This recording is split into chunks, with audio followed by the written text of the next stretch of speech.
I have spent an unreasonable amount of time today on the internet, and I have seen enough nonsense I would ordinarily not have seen if I just threw my phone away.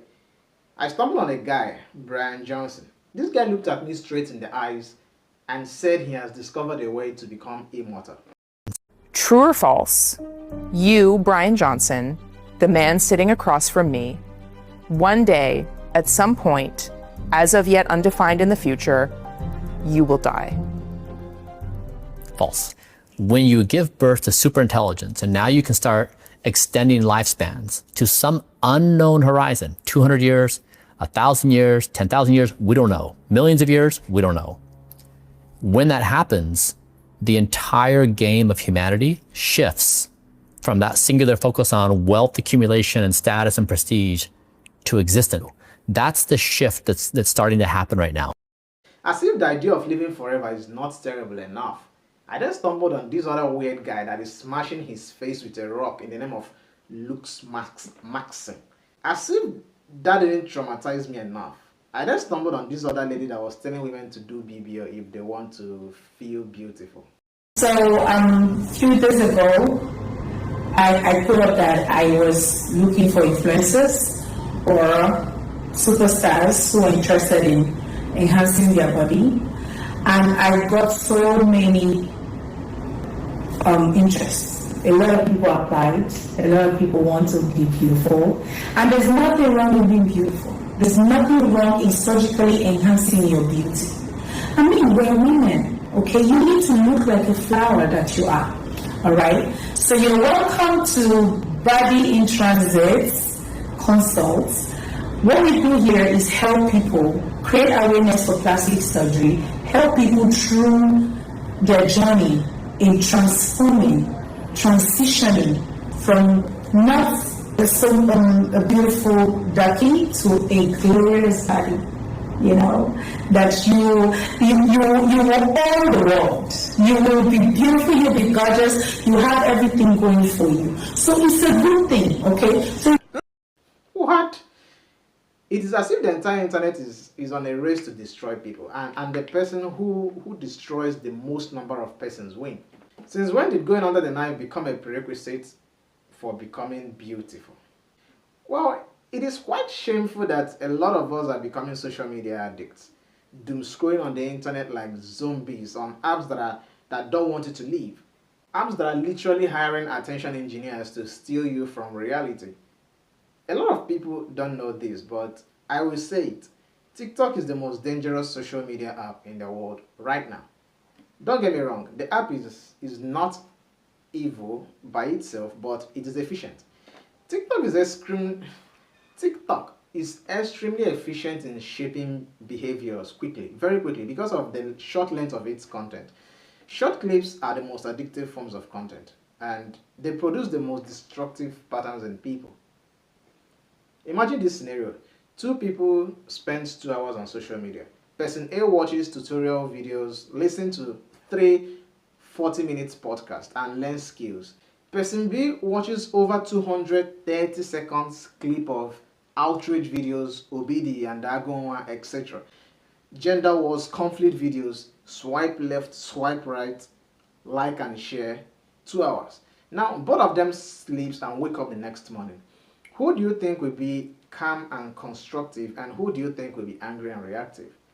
Are you still wondering why people are becoming more bitter these days? You may say that you are just watching and it is nothing deep, but that is where the real problem is.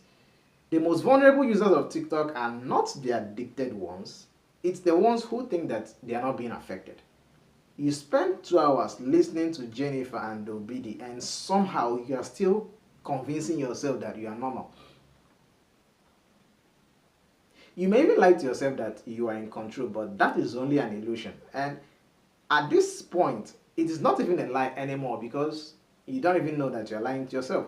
Maybe the word is self-deceit.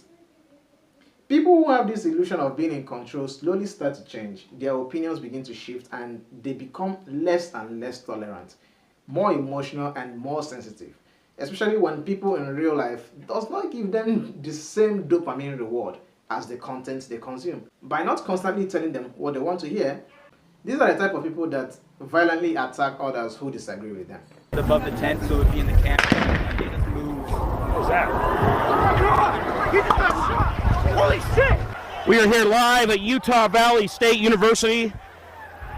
There's been a shooting at the Charlie Kirk event, the TPUSA event. I will say this as clearly as possible. It is better to be consciously addicted than to have the illusion of control, because at least you know that you are addicted and find your way out than constantly lying to yourself. Some of us have even noticed it. You become anxious when your phone goes off. You become agitated when your data finishes, and that alone should tell you that something is wrong. Nowadays, even phone manufacturers are adjusting to this behavior. Why exactly do you need 6,000 mAh battery on a phone? Like, have you really thought about why a phone should have such large battery capacity? More people are spending more time on their phones, vis-a-vis addicted to their phones. So, phone companies respond by giving them more battery life. Few years ago, when you're using Facebook or Google, there was always a button. Like, you had to click the next page button to continue. That small 2 seconds pause, that small friction gave people a chance to think, do I continue or do I stop? But today, those friction points are gone. Snapchat and TikTok reinvented the user experience to endless scrolling, a bottomless pit that traps everyone. And you are not deciding anymore, you are just reacting to the algorithm. In this our new world of attention economy, you are the product. And once you understand that, you will make yourself expensive, because think about it. Social media is free, so what exactly are they selling that is making so much money for them? They are selling you your attention and your time. The longer they can keep you, the more money they make. That is why every feature, every update, every design is built to keep you glued to your screen like a zombie. Now listen to me clearly, because I think this is important. If it was only about sleep or wasting your time, I honestly wouldn't care that much about it, because and the obviously bad life choices.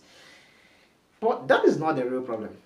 The real problem is what the social media addiction is turning you into. You spend your whole day listening to Andrew Tate, reading Shola or King Chidi on X, watching Obidi and Agonwa on TikTok, watching war clips, rage baiting, violence and outrageous videos every day, and you make it a point of duty to open every video that is marked as graphic content, and somehow you still want to tell me that you're a normal person. You are gradually inoculating yourself into madness, and you don't even know it. That is what I care about, because when you are mentally affected, everyone around you becomes a potential victim of your instability. I had a story. A girl bought pepper spray because she became convinced that all men are predators, of course on TikTok. So after almost a year of not using it, because of course no man was attacking her, she thought it was a good idea to spray it at a bus conductor, because the conductor told her to just pay or get down. Of course, then beat her with no good. Now, listening or reading content from your favorite creators is not inherently bad, but you must know when it's getting too much, and you must know when to stop. If it would let you, get one of those dumb phones and test yourself. See if you can even go 1 week without social media. Because again, make yourself expensive. You are the product.